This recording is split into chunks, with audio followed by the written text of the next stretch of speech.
Hola a todas, hola a todos.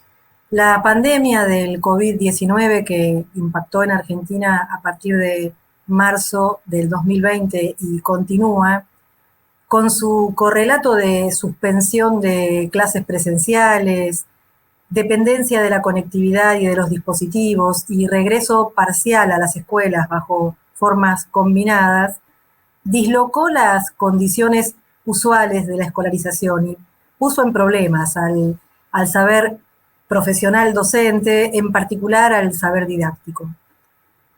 Claro, si la enseñanza la pensamos como un asunto doméstico que tiene que resolver cada docente en su propia aula, con su propio grupo, podemos caer en la simplificación de pensar que los y las docentes deberían encontrar las soluciones a los problemas de enseñanza que se plantean en este contexto de escolaridad combinada. Pero si miramos la enseñanza como un asunto institucional, y no cabe duda de que este es el enfoque de este ciclo, se convierte en un objeto de trabajo para quienes tienen a su cargo la gestión y el gobierno institucional, como lo denomina Sandra Nicastro en este mismo ciclo. Se han modificado muchas de las variables usuales de la escolarización.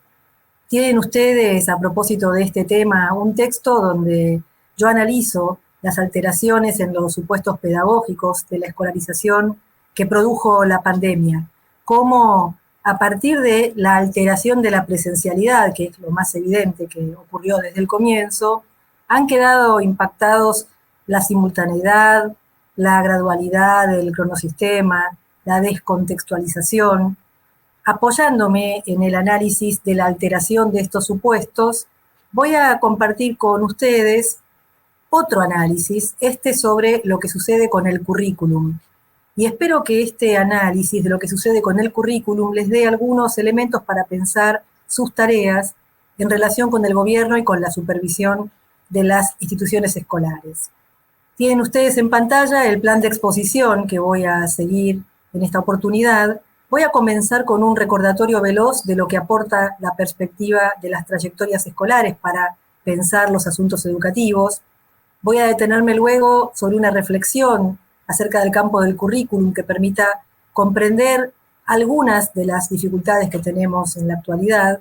En tercer lugar, y en lo que va a ser probablemente la parte más extensa de esta exposición, voy a proponerles una descripción que voy a ensayar por primera vez a modo de un ejercicio que permita pensar. Una descripción, decía, de situaciones prototípicas en las que pueden encontrarse las escuelas, distintas escuelas, en el contexto actual de una escolarización combinada, que combina presencialidad, virtualidad y trabajo autónomo de los y las alumnos y alumnas. Y finalmente voy a detenerme en un análisis del problema de la selección de contenidos al que nos enfrentamos como sistema escolar y en la práctica de cada escuela y de cada docente. Comencemos por una breve referencia a lo que aporta la perspectiva de las trayectorias escolares en el análisis de los asuntos en el campo educativo. Sabemos, hemos discutido en muchas oportunidades, que la idea de trayectorias escolares ha funcionado, y este es un funcionamiento que cabe criticar, ha funcionado como una suerte de sucedáneo de la categoría problemas de aprendizaje. Muchas veces pasa que cuando la gente dice hoy tenemos alumnos con trayectorias, lo que están diciendo es tenemos alumnos con dificultades de aprendizaje. Esta no es la novedad que aporta la perspectiva de las trayectorias escolares. La novedad que aporta la perspectiva es la atención a las condiciones institucionales que propone el sistema a los alumnos, a las alumnas. Frente a las condiciones llamadas objetivas, por ejemplo, en el contexto actual, los problemas de conectividad y de equipamiento, que son condiciones de las que podríamos llamar estructurales, vinculadas con la distribución de bienes y de riqueza, o frente a las condiciones llamadas subjetivas, por ejemplo, en el contexto actual, el desenganche personal de algunos alumnos respecto del proyecto escolar, o la falta de autonomía de muchos de ellos y de ellas para poder afrontar de manera más independiente algunas tareas que antes se hacían bajo la supervisión directa del docente o de la docente, frente, entonces, decía, a las condiciones llamadas objetivas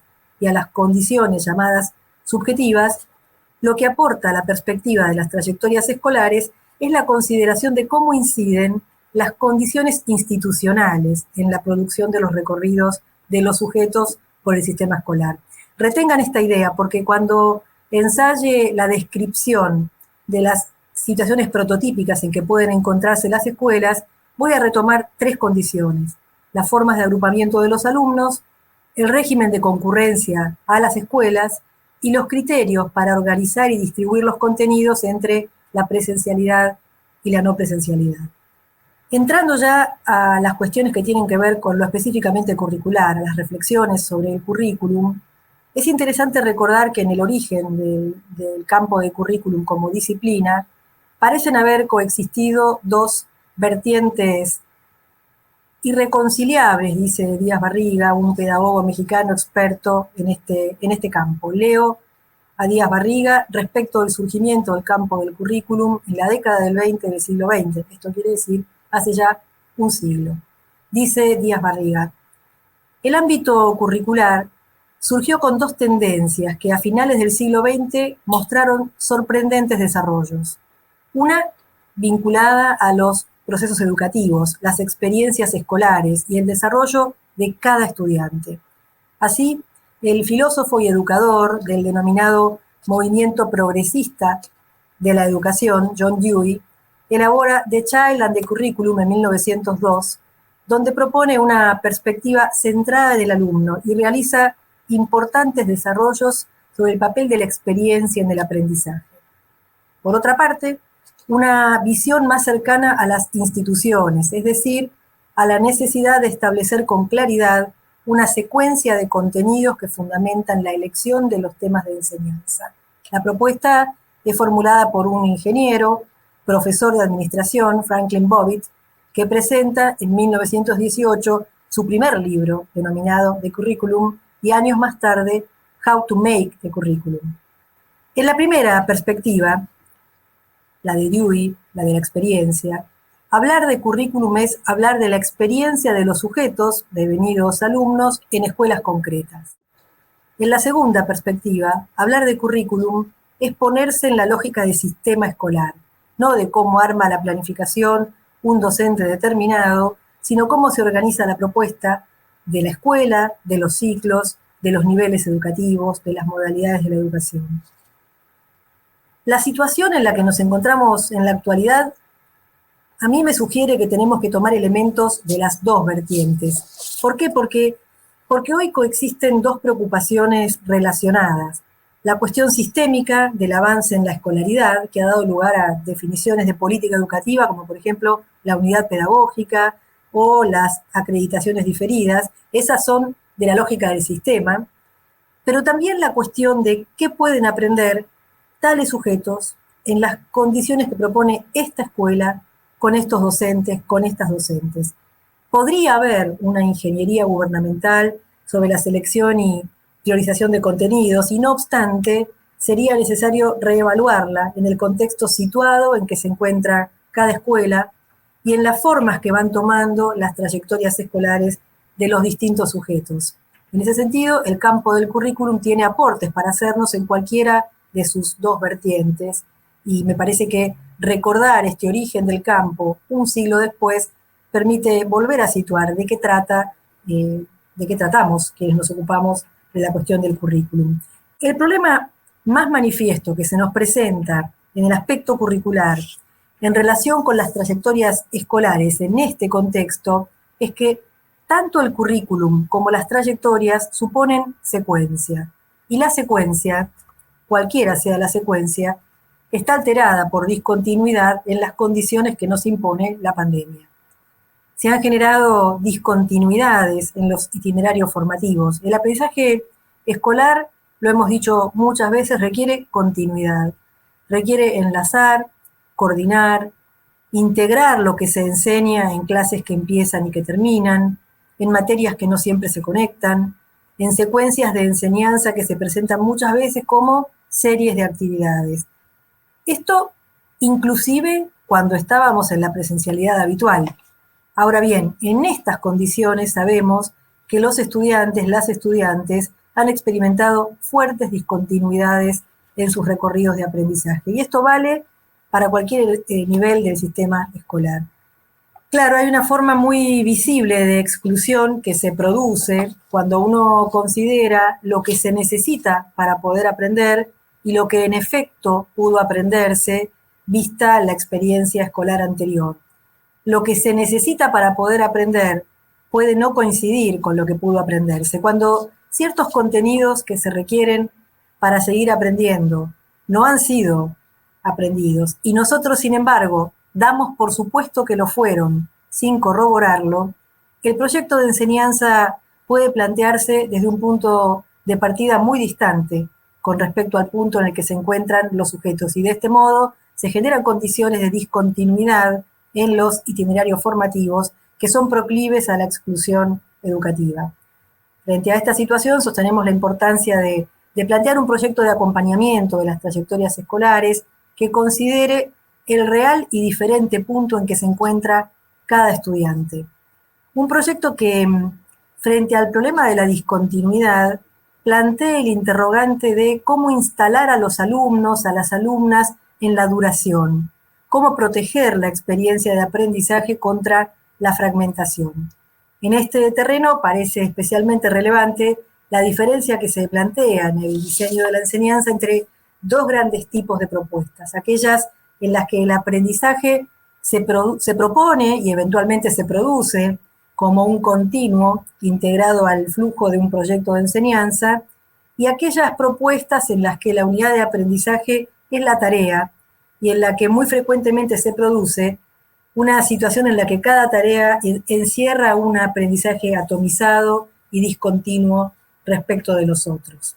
Analizando las situaciones que se han configurado en las instituciones escolares en el marco de la pandemia, en el marco de este regreso a la presencialidad y eventualmente el repliegue a la no presencialidad de acuerdo con las condiciones en las que nos encontremos desde el punto de vista sanitario, estuve pensando en algunas dimensiones que permitan algo así como organizar un análisis accesible, que no deje de ser complejo, que no escamotee las dificultades de la situación en las que nos encontramos, pero que nos den algunos parámetros como para poder pensarla y en función de lo que podamos pensar, para poder tomar algunas decisiones, tanto en la conducción de las escuelas como en la tarea de supervisión. Por cierto, este video se graba en un cierto momento del desarrollo de la pandemia y de las condiciones sanitarias y puede ser visionado por ustedes en un momento distinto en el que las condiciones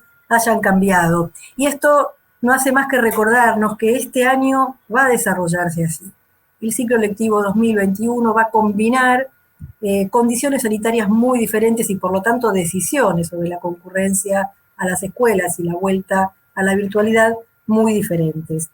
Quizás entre el 2020 y el 2021, algunos de ustedes pudieron llegar a albergar la expectativa de una suerte de vuelta a la presencialidad, que ya no tuviera interrupciones, pero es claro que estas no son las condiciones del año 2021 y que tenemos que pensar entonces esta situación de presencialidad y de no presencialidad, algo así como la condición en la que va a desarrollarse el ciclo lectivo 2021.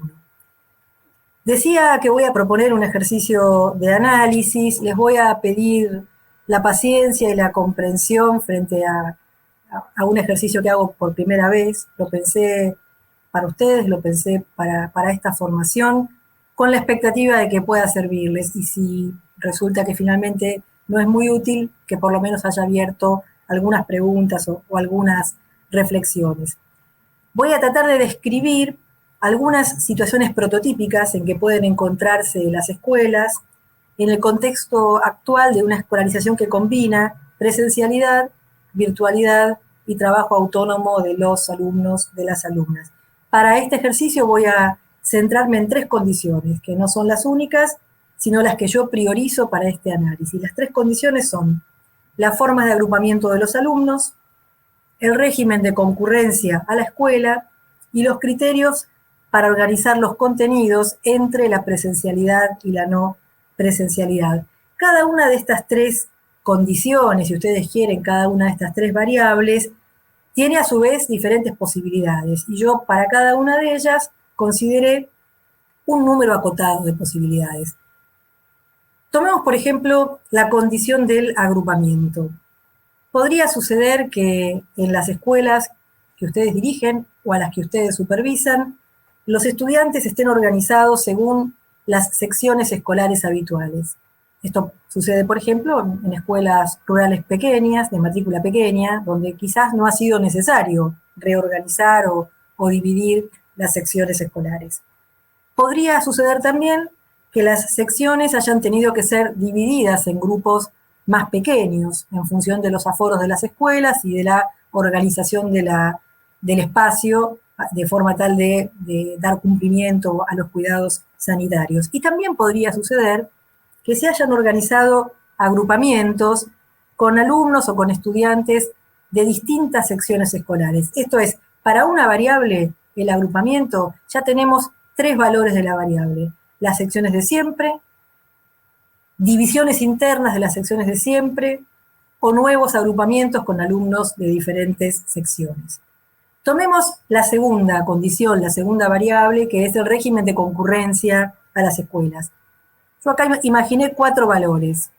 Un valor según el cual se mantiene la concurrencia habitual, otro según el cual los diferentes grupos, cualesquiera que sean según la dimensión anterior, concurren a diario, pero en horarios diferentes, otro valor según el cual concurren en días alternados, y un cuarto valor según el cual concurren en semanas alternadas. Y para la tercera condición, para la tercera variable, que es la organización de los contenidos según la combinación presencial-no presencial, poniendo un énfasis particular en los nuevos contenidos, en los momentos en los que necesitamos enseñar un contenido nuevo, yo imaginé 3 valores para esta condición o para esta variable. Imaginé un valor según el cual se desarrollan los contenidos nuevos únicamente en la modalidad presencial y se repite la presentación de los nuevos contenidos la cantidad de veces que sea necesaria de acuerdo con los grupos que hayamos conformado. Entonces la virtualidad se reserva para repasos, ejercitaciones y demás. Un segundo valor según el cual algunos contenidos nuevos se desarrollan en forma virtual y otros de forma presencial, y se repiten las clases presenciales y las actividades virtuales para cada grupo. Y un tercer valor, donde según la situación de cada grupo, según la situación de concurrencia de cada grupo, le tocarán algunos contenidos nuevos de forma virtual y otros de forma presencial. No se repiten las clases y actividades para cada grupo. Ahora tenemos 3 condiciones.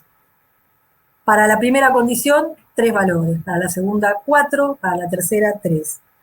Todas las combinaciones, 3 por 4 por 3, da 36 situaciones diferentes.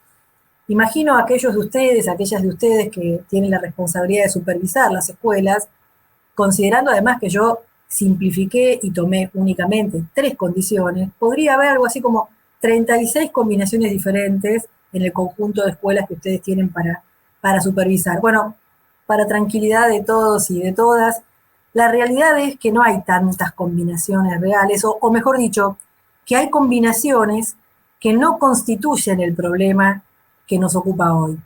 Imaginemos la siguiente situación. A nivel de los agrupamientos, los estudiantes están organizados según las secciones habituales. A nivel de la concurrencia, se mantiene la concurrencia habitual. Y a nivel de la organización de los contenidos, se desarrollan los contenidos nuevos únicamente en la modalidad presencial. Bueno, eso es lo más parecido a la enseñanza usual que podemos encontrar, y eso es posible en algunas escuelas pequeñas o en algunas escuelas en las que la reorganización permitió, porque se dispone de mucho espacio, mantener lo más parecido posible a la enseñanza usual. Hay combinaciones que plantean problemas que en realidad son bastante factibles de ser resueltos con lo que ya sabemos hacer. Imaginemos la siguiente combinación. Las secciones escolares se dividieron en grupos más pequeños. En cuanto a la concurrencia, concurren a diario, pero en horarios diferentes. Y en cuanto a la organización de los contenidos, se desarrollan algunos contenidos nuevos de forma virtual y otros de forma presencial, pero se repiten las clases presenciales y las actividades virtuales para cada grupo. Esto, con algunas dificultades, por supuesto, también nos acerca a lo que hoy llamaríamos la enseñanza usual, aunque nos coloca frente al problema de que como el tiempo lectivo efectivo podría haberse disminuido respecto del tiempo lectivo usual, tengamos que producir una selección o una priorización de contenidos. Hay combinaciones que parecen muy complejas, pero que nos plantean un problema que tiene una solución accesible. Voy a poner un ejemplo. Imaginemos que organizamos agrupamientos con alumnos o con estudiantes de distintas secciones. Esto sería el caso, por ejemplo, bastante pertinente, si nosotros encontramos que en el inicio del ciclo lectivo 2021 hay grupos de estudiantes de diferentes secciones escolares que han tenido muchas dificultades de conectividad durante el año 2020 o muchas dificultades para participar en las actividades no presenciales y entonces se encuentran en un nivel muy diferente de aquellos de sus compañeros de las distintas secciones escolares que sí han podido participar de manera más frecuente en la actividad. Pienso, por ejemplo, en el primer ciclo de la escuela primaria, en el problema de la alfabetización y en los desniveles que pueden encontrarse entre los alumnos de las distintas secciones escolares.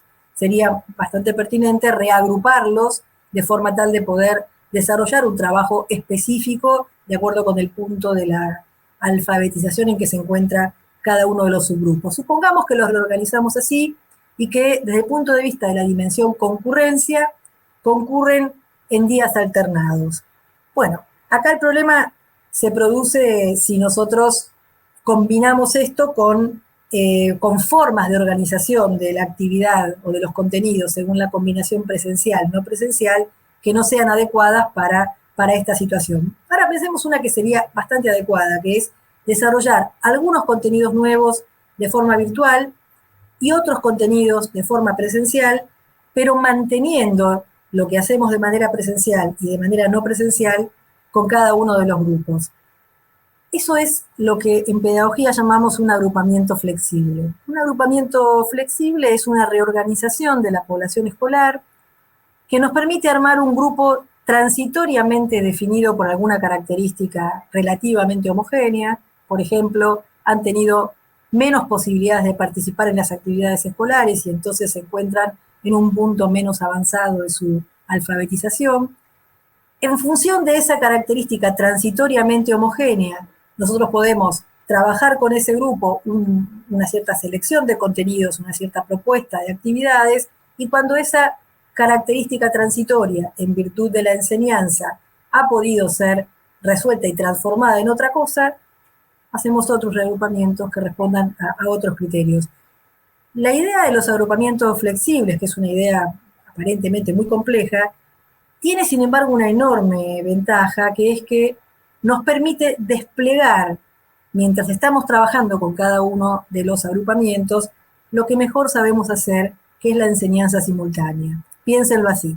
Yo tengo un grupo de primer ciclo, con las disparidades que describí hace un ratito respecto de la alfabetización, y los mantengo tal y como los define la organización formal de las secciones escolares, lo que yo tengo es una enorme diversidad de situaciones para las cuales necesito diversificar la enseñanza. Si yo produzco reagrupamientos transitorios que me permitan organizar algunos grupos internamente más homogéneos durante un tiempo determinado, yo puedo desplegar con esos grupos un trabajo específico y pasar después a una nueva versión de los agrupamientos. Yo decía 36 combinaciones posibles, no todas existen en la realidad, algunas se parecen mucho a la enseñanza usual y otras que parecen muy complejas nos permiten, sin embargo, transitoriamente desplegar la enseñanza simultánea en favor del aprendizaje de los alumnos y de las alumnas. Yo les propongo casi como un ejercicio, si me acompañan en este ejercicio que estoy ensayando, que retomen estas tres condiciones y sus valores, estas tres variables con sus valores, y que traten de caracterizar en cuál o en cuáles de estas situaciones se encuentra la escuela que dirigen o las escuelas que ustedes supervisan. Con este ejercicio no estoy proponiendo algo así como una racionalización técnica de los fenómenos curriculares. Adelanto que no hay soluciones únicas preestablecidas para cada una de estas condiciones y que hay mucho por construir. Pero sí las estoy invitando a recuperar algunas herramientas técnicas para afrontar los problemas curriculares que nos plantea la escolarización combinada. Algunas de estas condiciones y valores que yo describí tornan más difícil la selección curricular y la enseñanza en este contexto. Por el momento pienso en dos: mantener a rajatabla las secciones escolares o solo dividir los grupos según algún criterio irrelevante, por ejemplo, según el orden alfabético de los apellidos, cuando sabemos que, como decíamos hace un rato, la experiencia del año 2020 ha sido tan diversa para muchos y muchas de nuestros alumnos y alumnas, que esas secciones escolares así definidas encubren o contienen una diversidad todavía mucho mayor de la que es usual en los grupos escolares. Otra situación que plantea dificultades para la enseñanza es pensar que según cuándo les toque concurrir, algunos contenidos los verán en forma virtual y otros en forma presencial, cuando sabemos que la presencialidad y la virtualidad proponen condiciones de aprendizaje muy diferentes y que, por tanto, ciertos contenidos se desarrollan mejor en una condición que en otra. Hay contenidos que requieren presencialidad y en ese sentido no es una buena decisión que les toque o no les toque ese contenido en forma presencial según el régimen de concurrencia. Creo que hay un aprendizaje del año 2020 que podemos recuperar, que es la decisión de intensificar en el aula y en presencia lo que no es posible hacer a distancia.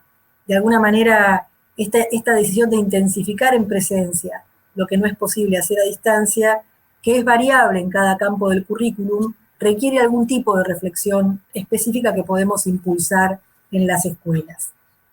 Retomemos ahora el problema de la selección, que es el gran problema del currículum.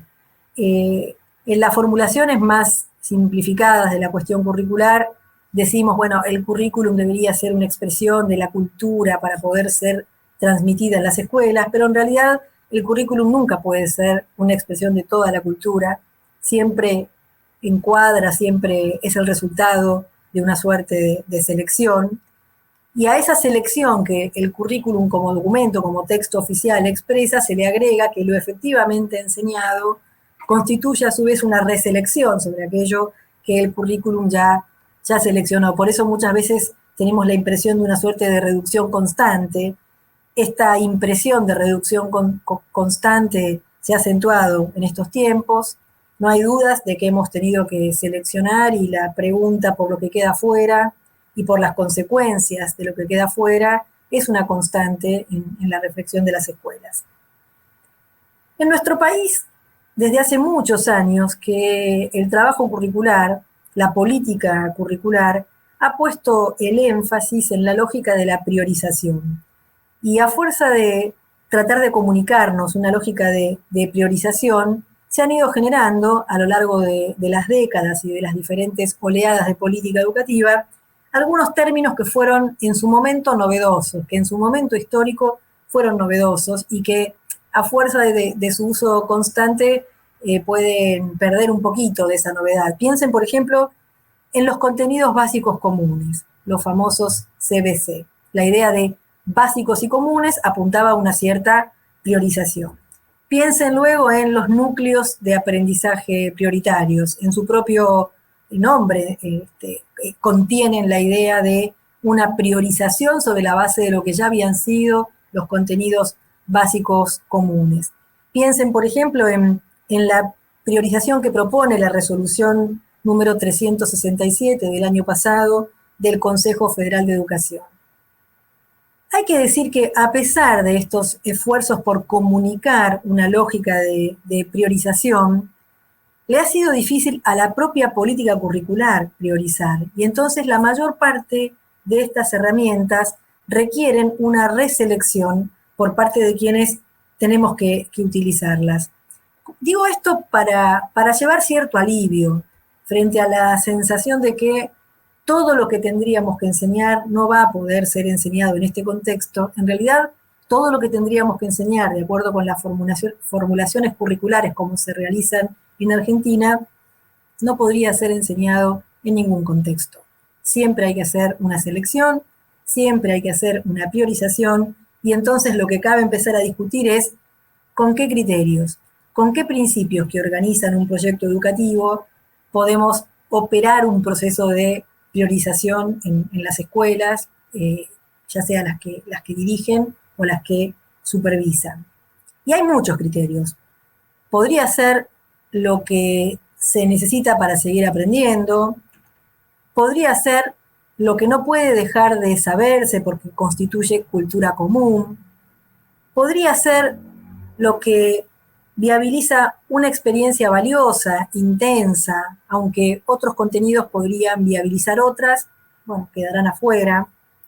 Podría ser lo que asegura mayor potencia en el dominio de un cierto saber. Podría ser hasta lo útil, lo que va a ser útil con algún sentido de utilidad que se quiera discutir. Con estos valores, ¿no? Lo que hace falta para seguir aprendiendo, lo útil, con los ejemplos que acabo de dar, lo que quiero decir es, hay que dar una discusión acerca de cuáles son los criterios para priorizar. Y yo retomo aquí los considerandos de la resolución 367 del Consejo Federal, una reflexión que me parece valiosa para poder pensar la priorización. Dicen los considerandos de esta resolución: se aspira a que la reorganización recupere aquello que se considera altamente formativo, que genere interés en las y los estudiantes y permita proyectar institucionalmente este año, se refería al 2020, y el próximo como una unidad.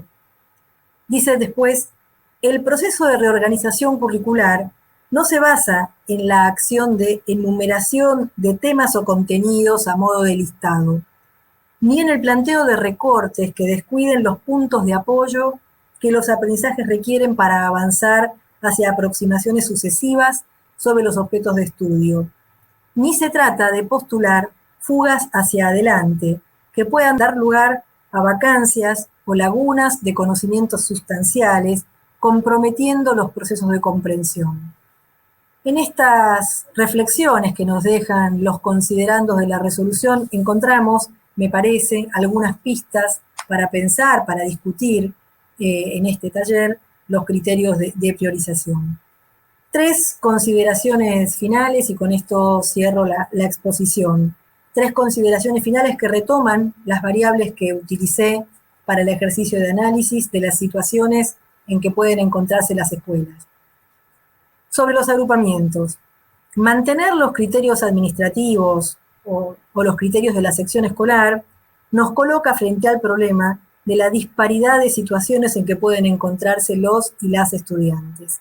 Esta disparidad será más o menos conflictiva para la enseñanza según la rigidez o la flexibilidad de la secuencia que tengamos para proponer.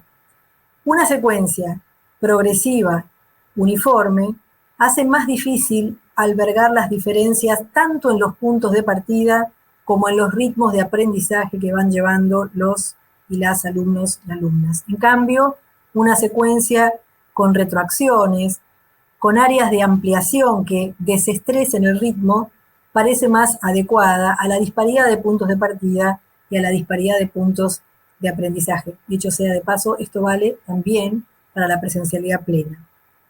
Sobre la concurrencia y la no presencialidad, es un aspecto difícil de manejar porque no depende de nuestras decisiones, sino de la situación sanitaria de la región, del distrito o de la escuela. En este terreno, parece especialmente relevante retomar la diferencia que ya planteé, que se presenta en el diseño de la enseñanza entre 2 grandes tipos de propuestas, aquellas que presentan proyectos prolongados de enseñanza y aquellas en las que la unidad de aprendizaje es la tarea. Es tentador, en este contexto, que la unidad de aprendizaje sea la tarea porque parece una versión más manejable en el contexto de la interrupción, la vuelta a la escuela, la vuelta a la virtualidad. Sin embargo, tomar la tarea como unidad de aprendizaje acentúa los efectos de discontinuidad que ya hemos señalado. Propongo, en cambio, pensar propuestas didácticas en tiempos relativamente extensos que puedan suceder entre el encuentro presencial y la virtualidad, con momentos individuales, con distintas configuraciones grupales, como ya han propuesto otros pedagogos, como por ejemplo entre nosotros Mariana Maggio. Y sobre la organización de los contenidos, sostengo la propuesta, la decisión de intensificar en el aula lo que no es posible hacer con la misma comodidad cuando estamos trabajando a distancia. Intensificar en el aula lo que no es posible hacer con la misma comodidad a distancia me parece un criterio muy potente para organizar la interacción personal y el trabajo de los chicos y las chicas cuando no se encuentran con nosotros. Les dejo un saludo cordial, mi reconocimiento al interés profesional que manifiestan participando en este ciclo y mi deseo de que se encuentren bien. Cuídense mucho.